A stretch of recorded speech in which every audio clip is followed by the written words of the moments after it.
Bonjour Monsieur Fanget, merci d'avoir accepté l'interview pour Vivre au XXIe siècle.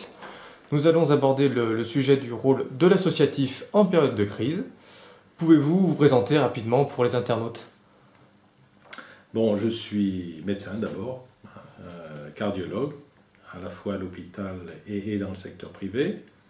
Je suis par ailleurs élu à Clermont-Ferrand, au conseil municipal, à la communauté d'agglomération de Clermont-Ferrand. J'ai été député de la première circonscription du Puy-de-Dôme et conseiller général.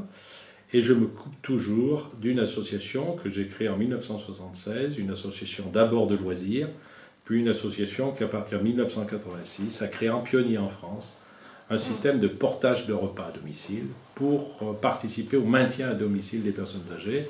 Et ça m'occupe également beaucoup puisque nous avons dans cette association plus de 22 salariés. D'accord, donc c'est une association qui a été créée en 1976, donc vous avez de l'expérience dedans, vous devez avoir beaucoup de choses à dire. Et donc pour vous, quel rôle doit jouer l'associatif dans la crise?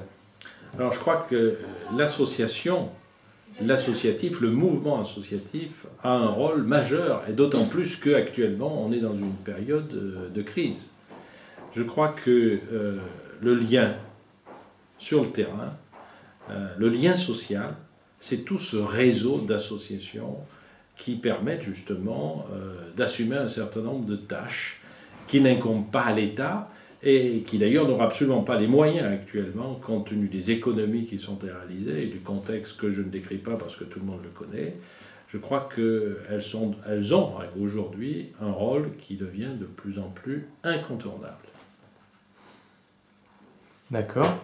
Et donc, est-ce que vous pensez qu'aujourd'hui le gouvernement, ou est-ce qu'il y a des mesures assez pertinentes pour développer justement l'associatif? Alors, lorsque j'étais parlementaire, j'ai effectivement élaboré une proposition de loi concernant le mouvement associatif. Et dans cette proposition de loi, j'indiquais qu'il était absolument indispensable aujourd'hui de créer une catégorie d'associations qui aurait un statut particulier à côté des grandes associations à caractère d'intérêt général, comme la Croix-Rouge, comme le Secours catholique, comme bien d'autres associations que nous connaissons aujourd'hui.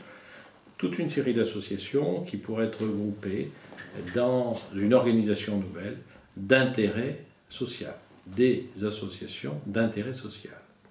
Car elles œuvrent sur le terrain et elles rendent un réel service à la collectivité. Et il est clair que l'État ne peut pas tout faire. Et si tout ce réseau disparaissait aujourd'hui, ce serait littéralement catastrophique. Alors je crois qu'il faut leur porter de l'intérêt et leur permettre justement non seulement de vivre, mais également de se développer et de permettre à toutes celles et tous ceux qui souhaitent malgré tout s'investir au service des autres, puissent le faire. Car lorsqu'on est en période de récession, lorsqu'on est en période de crise, eh bien c'est le repliement sur soi. C'est souvent l'égoïsme qui prévaut. Bien. Et alors qu'il y a beaucoup de gens généreux qui souhaiteraient vraiment aller au-devant de ceux qui ont des difficultés aujourd'hui dans notre société, et à travers ces associations et dans ces associations d'intérêt social, eh bien je pense qu'elles trouveraient là tout leur épanouissement, toute leur raison d'être. Et je crois qu'il est très important pour ces associations de créer un statut particulier. D'accord, très bien. C'est vrai qu'on n'entend pas toujours parler vraiment du rôle des associations, on entend beaucoup parler du culturel, du loisir. Et là, c'est vrai que cette dimension intérêt général, c'est bien de la remettre en avant. En tout cas, je vous remercie beaucoup de nous avoir accordé du temps pour cet entretien. Et je vous dis à très bientôt, si vous le voulez, bien sûr. Merci. Au revoir.